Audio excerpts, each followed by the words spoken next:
Ambil fotonya ya, Bu Yes. Oke, baik Bapak Ibu, kita lanjut hasil presentasi kita untuk hari ini. Terima kasih Bapak Ibu sudah mau meluangkan waktu dan masih tetap semangat. Nah, untuk presentasi kita selanjutnya yaitu mengenai digital literasi yang ada hubungannya dengan kurikulum sekolah penggerak. Nah, yang memaparkan ini kami serahkan kepada Pak Prits yang ketua dan selaku orang yang paling nomor 1 di kelompok kita. Silahkan Pak.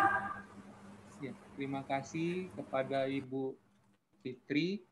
Saya akan mencoba menyampaikan sedikit yang saya pahami tentang literasi digital.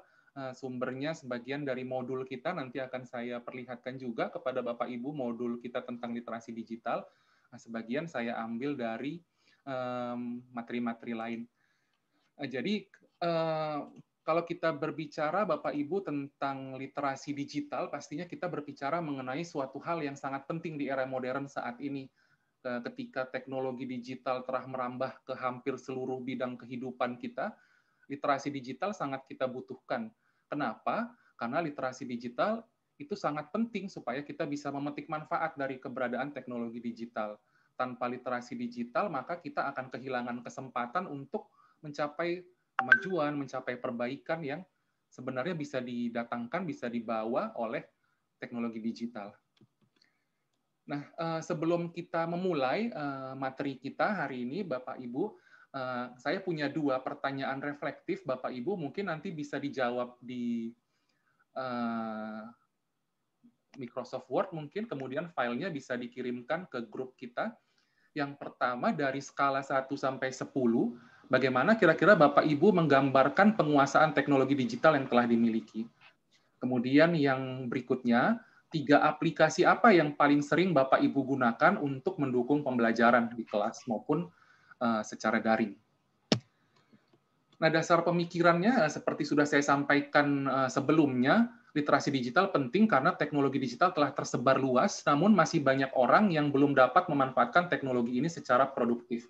Jadi masih banyak orang yang kehilangan kesempatan, masih banyak orang yang belum bisa memaksimalkan keberadaan teknologi digital. Nah, apa itu literasi digital? Jadi kalau kita melihat pendapatnya Paul Gilster, literasi digital itu secara sederhana adalah kemampuan menggunakan teknologi dan informasi dari piranti digital secara efektif dan efisien dalam berbagai konteks.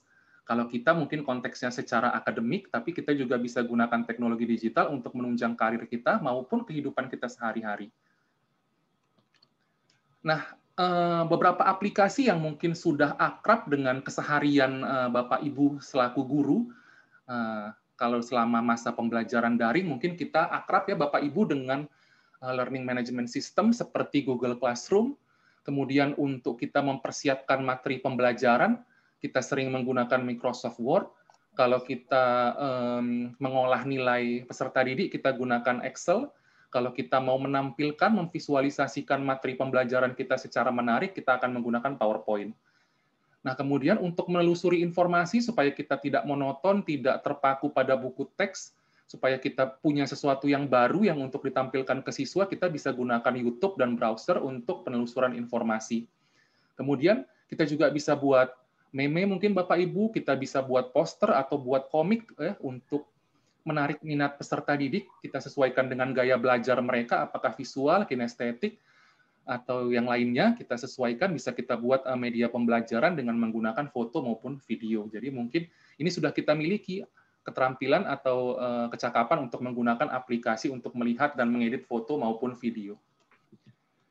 Nah, aplikasi yang perlu diakrabi oleh guru Bapak Ibu adalah platform teknologi sekolah penggerak. Jadi kalau dalam modul kita yang sudah bisa Bapak Ibu akses secara mandiri, platform teknologi sekolah penggerak ini baru bisa kita akses di bulan Juli 2021 Bapak Ibu. Jadi berdekatan dengan tahun ajaran baru sudah bisa kita akses.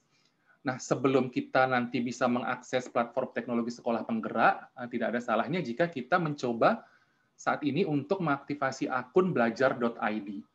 Nah, jadi yang menjadi tugas dari Bapak Ibu dalam materi literasi digital ini adalah kita mencoba mengaktifasi akun belajar.id yang sudah kita gunakan.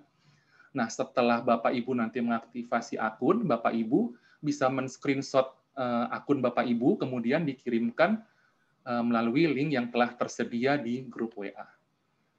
Kira-kira sampai di sini yang bisa saya sampaikan, Bapak Ibu ya, Ibu-ibu, silakan jika ada yang ingin ditanyakan. Oke, terima kasih Pak Prit sudah memaparkan apa itu digital literasi pada sekolah penggerak. Nah, ada nih Pak yang mau saya tanyakan ya.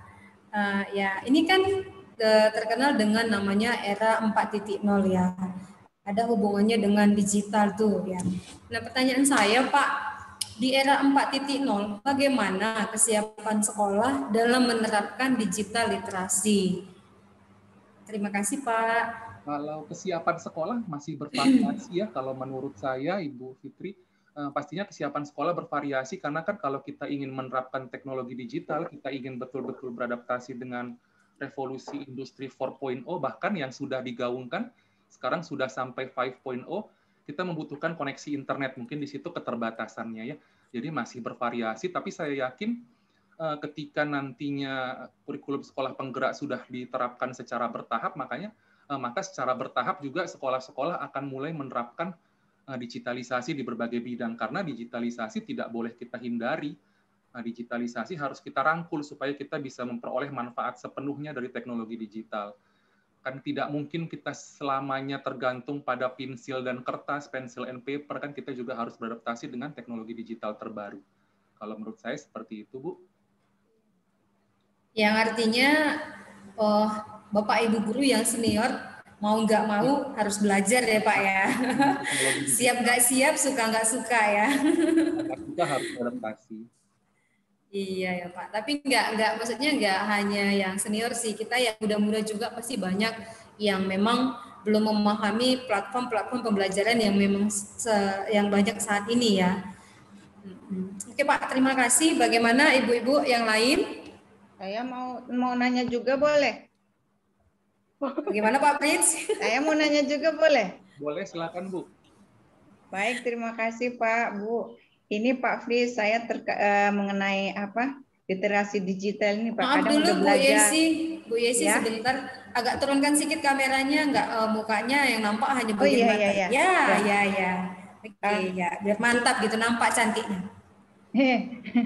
Gini Bu, Pak, ini terkait literasi digital ini kan Pak. Ini mungkin Bapak Pris bisa ngasih tips ini ke saya khususnya dan rekan-rekan guru yang lainnya. Ini kan istilahnya perkembangan teknologi ini kan begitu cepat ya Pak ya. Terkadang belum mampu kita menguasai satu, yang satu udah muncul lagi gitu kan Pak. Nah, terkait dengan era pembelajaran ini, kadang saya juga ada ikut pelatihan, tapi terkadang tak terpakai itu Pak. Di sekolah kan berbenturan nih dengan kenyataan di lapangan. Akhirnya hilang lagi ilmu itu, kayak gitu Pak. Itu gimana caranya itu Pak? Biar kita ini melek terus pengetahuan digital kita itu Pak, keterampilan kita gitu.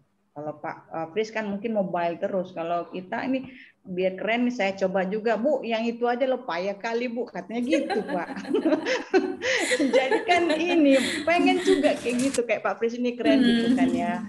Tapi terkadang di lapangan berbenturan dengan seperti itu Pak. Jadi gimana cara kita menyiasatinya Pak? Kalau untuk mengupdate selalu pemahaman wawasan kita ya Bu, ya caranya nggak bisa lain Bu, kita harus rajin ikut pelatihan Bu ya. Banyak yang tersedia secara gratis. Kalau dulu saya rajin ikut webinar-webinar tentang teknologi digital juga. Di YouTube kita bisa akses gratis, ada sertifikat dan sebagainya. Itu sangat bermanfaat juga Bu untuk supaya kita selalu bisa update dengan perkembangan teknologi digital terkini. Nggak usah malu sih saya rasa kalau bertanya ke anak-anak Bu, saya juga sering nanya ke anak-anak kalau ada yang saya nggak paham tentang sesuatu Bu.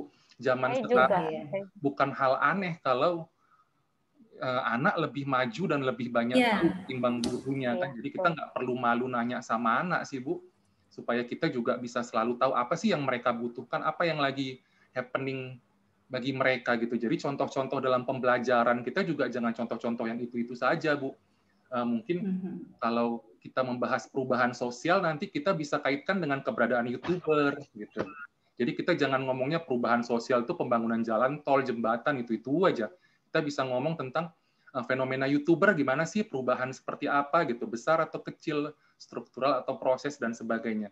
Jadi ya jangan malu nanya sama anak sih Bu. Kemudian kalau menyiasati benturan dengan pihak sekolah, saya yakin kita bisa kita bisa punya posisi tawar Bu kalau kita menunjukkan kita menunjukkan apa yang kita kuasai itu bermanfaat Bu bagi sekolah. Saya yakin sekolah juga mau kok menerima gitu Bu.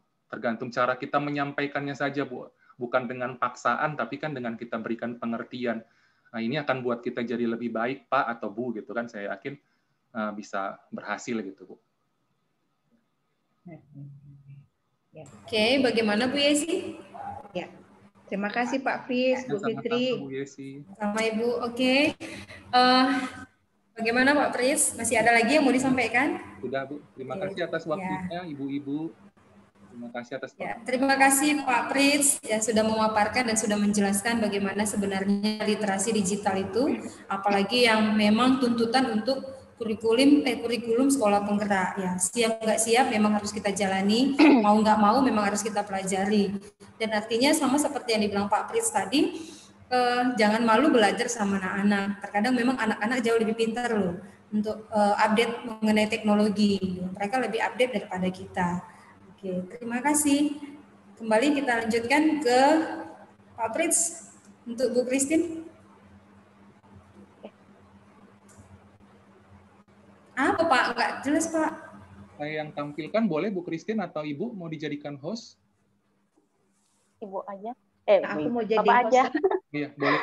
Ibu mau jadi host Bu Yesi? Iya, boleh. Boleh. Wah, Ibu saya jadikan dapat giliran. Ibu yang tampilkan punya Bu Christine ya, Bu. Oke. Oke, silakan. Gimana nampilinnya itu kan? Bu sudah jadi host. Dulu. Punya Bu Fris, Pak Fris. Itu tampilannya di mana nengoknya? Itulah gatek lagi. Pengen jadi host, jadi kayak gitu kenyataannya Allah. Itulah pengen keren ini awak, tapi kemana mau juga jadi host, tapi disuruh menampilkan punya Bu Yesi. Bu Yesi download dulu punya Bu Christine, download dulu download lagi kan Pak Fris lagi lah. Udahlah, baliklah Pak Fritz aja lah yuk. Lama kali kita ya kan Pak Fris. Nanti jadi saya ke belakang. Host lagi ya Bu. Download dulu. Ya Bu Christine, dikirim ke grup dulu ya Bu biar saya tampilkan.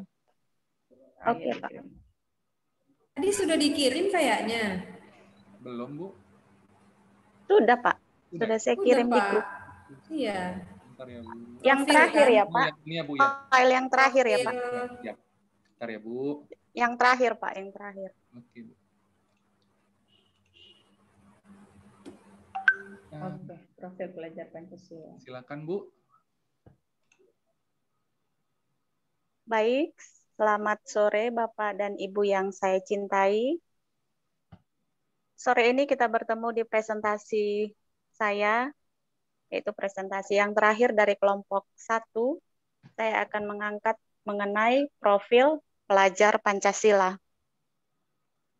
Profil pelajar Pancasila bertujuan untuk merangkum seluruh karakter dan kompetensi yang diharapkan setiap pelajar Indonesia untuk dimiliki dan menguatkan nilai-nilai luhur Pancasila dalam diri setiap individu pelajar. Next, Pak. Rumusan profil pelajar Pancasila itu ada 3, yaitu pelajar sepanjang hayat, memiliki kompetensi global, dan mengamalkan nilai-nilai Pancasila. Lalu ada yang slide ketiga, Bapak Ibu bisa lihat, di situ ada 6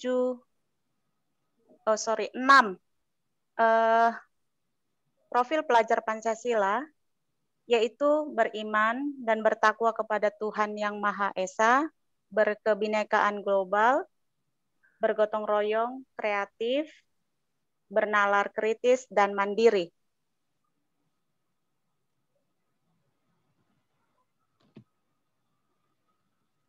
Nah, yang 6 tadi, yang di dalam bentuk-bentuk segi, apa itu ya Pak? Gambarannya itu ya, jajaran genjang ya Pak? atau segi 6 beraturan. Segi 6. Yang segi 6 itu kita namakan hal tersebut adalah dimensi-dimensi yang dipelajari untuk membentuk profil pelajar Pancasila. Jadi nanti profil pelajar Pancasila itu harus mencerminkan 6 hal tersebut. Kita sampai di akhir, kesimpulannya adalah profil pelajar Pancasila adalah pelajar yang dihasilkan memiliki kreativitas tinggi, mandiri, berpikir kritis, dan sejalan dengan pendidikan yang memerdekakan, juga mengakomodasi berbagai macam potensi siswa. Kira-kira Bapak Ibu ada yang ingin ditanyakan? Tugas untuk kami apa Bapak Ibu yang harus dikerjakan Bu Christine? Ada tugas untuk kami sebagai peserta? Baik, tugas untuk Bapak dan Ibu. Silahkan Bapak dan Ibu menghasilkan satu poster yang di dalamnya kaitkan antara profil pelajar Pancasila dengan sekreatif mungkin, apakah disesuaikan dengan mata pelajaran ataukah dengan ide-ide Bapak Ibu yang Bapak tenangi gitu Pak. Oke Bu, ini dikumpul di mana ya Bu? Nanti posternya silahkan kalian foto, lalu kirim ke WA Ibu ya nak. Bu, saya mau nanya Bu. Pak, Papi, saya mau nanya ya, Pak ke Bu Christine. Boleh Bu Yesi ya. Bu, tadi kan profil pelajar Pancasila itu diantaranya kan mandiri nih Bu. Nah, ini terkait dengan proses pembelajaran yang kita lakukan di sekolah. Katanya gini kan Bu, kalau dalam ujian mereka nggak mandiri Bu, gotong royong mereka malah Bu. Nah itu gimana kita menyiasatinya itu Bu, untuk biar dia memang tampil sebagai profil pelajar Pancasila itu Bu.